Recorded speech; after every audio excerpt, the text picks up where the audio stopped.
Hello students. So in my last video we were talking about how to strategize an informal communication or conversation when you are having a conversation with other people like your colleagues or your superior or anybody in your professional environment. So there is a protocol that you have to follow even while you are talking about informal talks. तो ये small talks जो होते हैं इसकी क्या strategy होती है वो अभी तक हमने देखी। And in this video we are going to talk about the importance of informal conversation, क्यों ये स्मॉल टॉक जो होता है ज़रूरी होता है। We are going to learn with the keep in mind about the professional background, not your personal, but professional background में भी जिस तरह का स्मॉल टॉक्स ये क्यों जरूरी होता है, क्यों आपको वो ऑकवर्ड साइलेंस फिल करने की जरूरत है, अगर ऑकवर्ड नहीं भी है तो भी स्मॉल टॉक करने की जरूरत क्यों है, वहां पर ये इंपॉर्टेंस हम आज देखेंगे।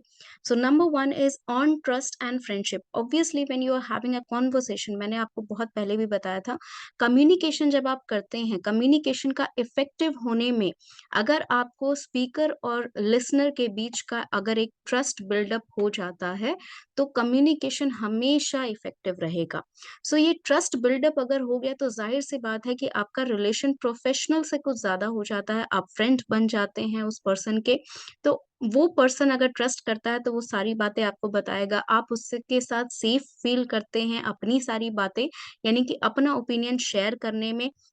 Sometimes when this kind of relationship of trust is built up between the manager and subordinates, it is very helpful because the subordinates feel comfortable in giving proper feedback to the manager, and the manager even feel like they don't have to scold someone।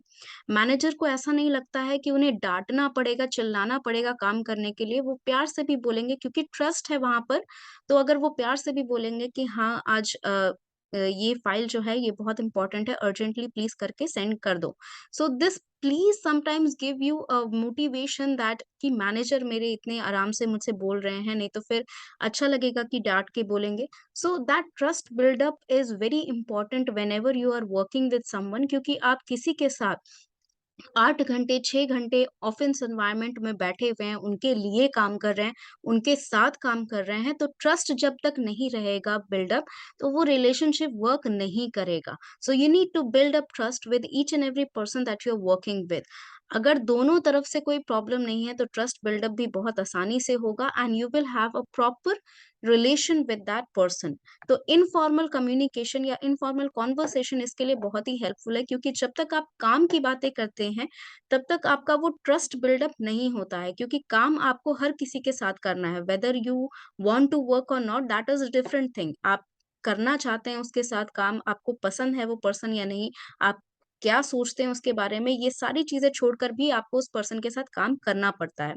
So the difference in between informal conversation and formal conversation और communication is कि formal आपकी मजबूरी है, आपको करना ही पड़ेगा। अगर मान लीजिए आप अपने मैनेजर को पसंद नहीं करते, वो आप पे चिल्लाता है, तो भी आपको फॉर्मल कम्युनिकेशन जरूर करना है, लेकिन आप इनफॉर्मल कम्युनिकेशन उनके साथ कभी नहीं करेंगे, because you have fear that you will speak something that will have consequences that you won't want to face.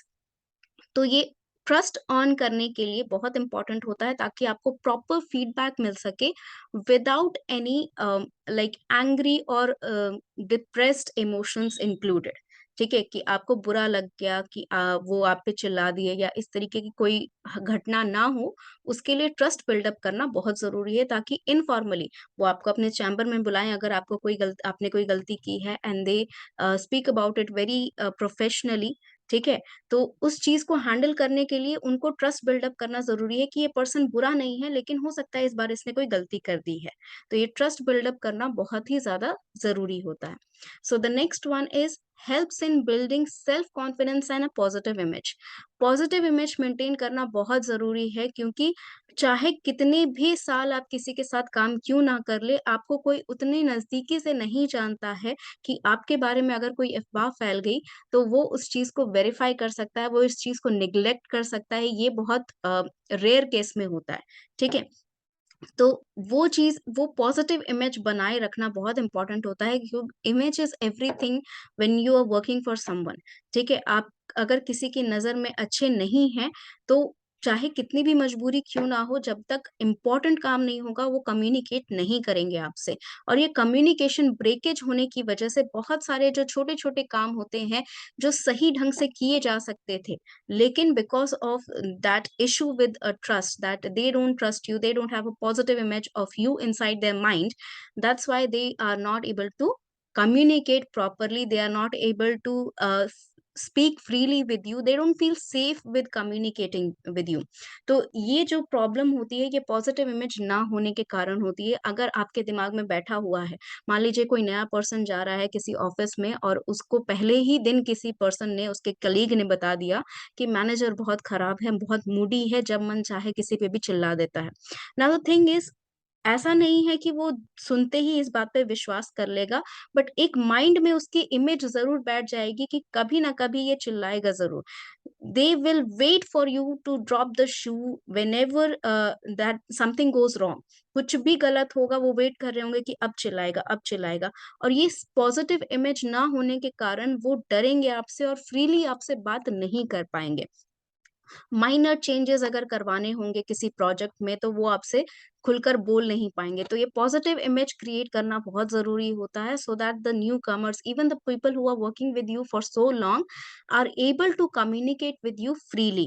And आपको ये सेल्फ कॉन्फिडेंस क्यों देता है? क्योंकि आपका इमेज अगर अच्छा है, आप जानते हैं कि सब मेरे बारे में ऐसा सोचते हैं। अगर एक मैनेजर जानता है कि उसके कोई भी सबऑर्डिनेट जो हैं उसके अगेंस्ट नहीं जाएँगे, क्योंकि they have a good image in their mind of the manager that they are working for or working under।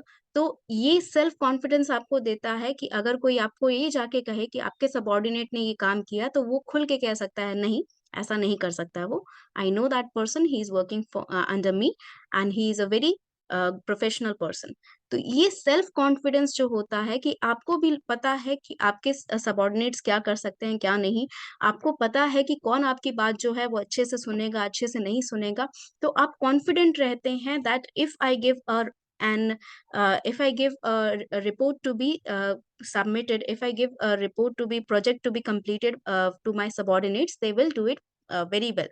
ठीक है, तो वो किसी भी क्लाइंट के सामने, कस्टमर के सामने वो खुल के बोल सकते हैं कि this team has been working very hardly for your project to be submitted on time. तो ये सारी चीजें सेल्फ कॉन्फिडेंस और एक पॉजिटिव इमेज क्रिएट कर सकता है इनफॉर्मल कम्युनिकेशन से। क्योंकि इनफॉर्मल कम्युनिकेशन अगर है, तो वहां पर आपका ये जो स्मॉल टॉक होता है, it gives you a reliable relationship, आप उनके ऊपर रिलाई कर सकते हैं। ये आपको पता है कि कभी भी अगर कुछ भी गलत होगा तो they will support me. So this self confidence and positive image can build up if you have a informal conversation effectively going on in your relation. The third one is build a good network in your field. Obviously आपको network बहुत ज़रूरी होता है, आप किसी भी profession में क्यों ना हो, एक नेटवर्क बिल्ड करना, क्योंकि आपकी कंपनी में जो हो रहा है वो आपको पता है, but if you want to some in any case, किसी भी कारण अगर आप कंपनी स्विच करना चाहते हैं, तो आपको दूसरी कंपनी के बारे में क्या पता कि जो प्रॉब्लम आपको इस कंपनी में हो रही है वो वहां नहीं होगी, या इस कंपनी से ज्यादा बेहतर है वो कंपनी। ऑब्वियसली ज्यादा बेहतर चाहिए आपको, तभी तो आप वहां पर चेंज चाहते हैं, दूसरी कंपनी को स्विच करना चाहते हैं। तो ये नेटवर्क बिल्डअप करना सिर्फ इसके लिए ही इम्पोर्टेंट नहीं होता है। दूसरी चीज़, अगर कोई कंपनी जो है वो हो सकता है कि नेटवर्क बढ़ाने से आपके नंबर ऑफ क्लाइंट्स बढ़ सकते हैं।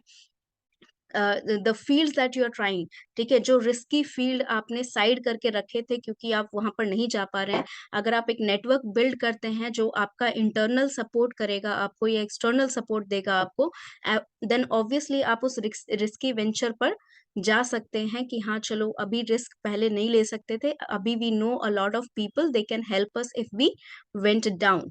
तो ये नेटवर्क बिल्डअप करना हर जगह से इम्पोर्टेंट होता है, whether you want to switch a company, whether you want to build your own company, whether you want to like have multiple fields or take bigger risk in the future, or if you want to have more clients, more versatile fields you want to try। तो ये सारा network अगर आप build करते हैं, तो ये सारी इन्फॉर्मेशन आपको इंटरनल हो चाहे एक्सटर्नल हो आपको मिलती रहेगी and it is necessary. It is not bad to talk about your company to someone else if you are telling that what exactly your company is capable of doing. ठीक है. तो network build करना आपके लिए बहुत ज़रूरी है और ये इनफॉर्मल कम्युनिकेशन आपको इसमें बहुत हेल्प कर सकता है. मान लीजिए आप किसी कॉन्वोकेशन में जाते हैं या आप किसी सेमिनार में गए जिसमें अलग-अलग लोगों से आपने मिला, सेम फील्ड के लोग हैं लेकिन अलग-अलग कंपनीज़ में हैं, अलग-अलग पोज़ीशन पे हैं और उनसे आपका इनफॉर्मल टॉक जब होगा, वो स्मॉल टॉक जब होगा, तभी आपका रिलेशन जो है वहाँ पर बिल्डअप होगा ट्रस्ट का एंड फ्रेंडशिप का and then only you can build network of your own within your field. तो ये नेटवर्क बिल्ड करने के लिए आपको इनफॉर्मल कॉन्वर्सेशन की ही ज़रूरत है क्योंकि आप चाहे कितना भी प्रोफेशनल टॉक क्यों ना कर लें, आपका ट्रस्ट तब तक नहीं बैठेगा उस पर्सन पे जब तक आप कुछ पर्सनल चीज़ें उसको ना बताएँ या कुछ इनफॉर्मल टॉक उनसे ना कर लें.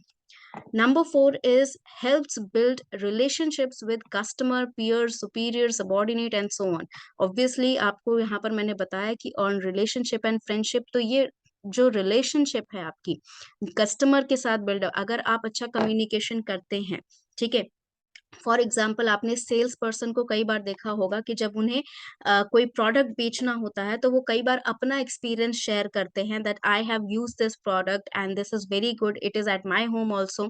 तो ये सारी चीजें क्यों जरूरी होती है क्योंकि ये इनफॉर्मल टॉक जो होता है कि ये पर्सन जो है इस कंपनी का एम्प्लॉय होकर ये खुद इस्तेमाल कर रहा है और खुद बता रहा है कि ये प्रॉब्लम है या ये इस तरह से यूज किया जाए तो ज्यादा इफेक्टिव रहेगा. So these things some time attract your customers and they get to trust you because you are telling them exactly how you experienced with that product. They feel like कि हाँ चलो इस person ने use किया है अपना experience share किया है so we should also try it. तो ये customer peers obviously the people who you are working with आपके superiors हों आपके subordinates हों जो आपके अंडर काम करते हैं कोई भी आपका वर्क प्लेस पे कोई भी पर्सन हो आपके क्लाइंट्स हों चाहे कोई भी हो, if you are having an informal conversation with that person that means you are building a trust system within your organization or outside also with external relations also with your clients or फिर with some third party companies.